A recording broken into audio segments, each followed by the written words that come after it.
To understand Gustave Doré's Paradise Lost works, you need to understand the time period in which he was working. Doré was heavily influenced by the Romantic movement, which began in the early 19th century as a response to the Enlightenment. Romantics valued emotion and individuality rather than reason and order. And just as the Enlightenment drew inspiration from Greek and Roman literature, the Romantics drew their inspiration from medieval literature, and they wanted to romanticize the past. There was a focus on examining the feelings of a subject, and artists looked to develop new means of expression, and they placed a lot of importance on their creativity rather than adhering to strict artistic rules. Gustave Doré's Paradise Lost illustrations were a collection of 50 wood engravings. The only colors he used were black and white, but he used this contrast to great effect. We typically associate white with good and black with evil, but as we'll see, Doré commonly surrounds Satan, who's supposed to be evil, with light. So in this illustration, you can see that we have this dark smoky background only being penetrated by the light. And there's clear symbolism here. The good angels, or heaven, are forcing the fallen angels, who are literally falling, towards the dark. In true Romantic tradition, you can see that Doré really put a lot of detail into the emotion of each of the angels in this illustration. But what's important to note is that Satan is the only fallen angel who's really lit up. There's other rebel angels that are higher than Satan in this picture, but they're still in the dark. In the illustration on the left, we can once again see the amount of detail that Gustave Doré puts into the emotion and expressions of the subjects of his artwork. Here, Satan has similar body language to the previous piece, one that makes it look like he almost feels bad for his actions, and he's drawn as this handsome guy.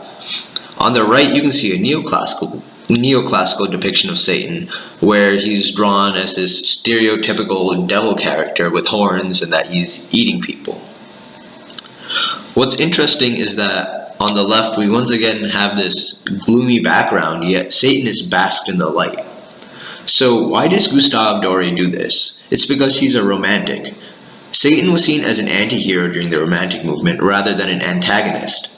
The idea of the anti-hero was developed along with the Romantic movement, and Satan being one was put forth not only by Doré himself, but by his more famous contemporaries like Percy Shelley and William Blake as well.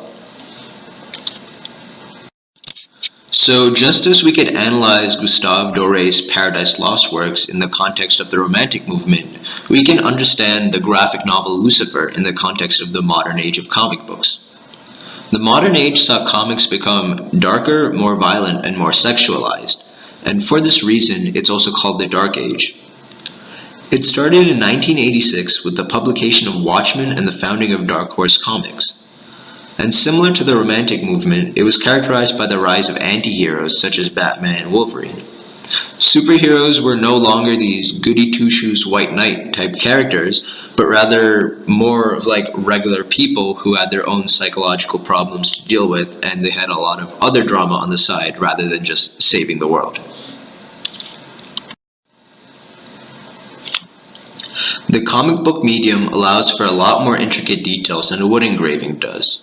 Scenes can be split up into as many panels as needed, making it easier to focus on subtle changes in action or emotion, and the artist can add a lot more little details to the environment. The use of thought and speech bubbles also makes it easier for the characters to become more relatable, as now we actually know what's going on in their head.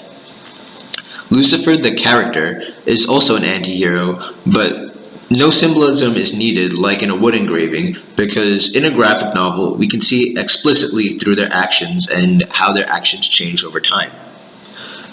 The comic book medium also is a lot easier to digest for a modern audience. They're more accessible, they're quite cheap, and they can be easily adapted to other modes like video games or TV shows.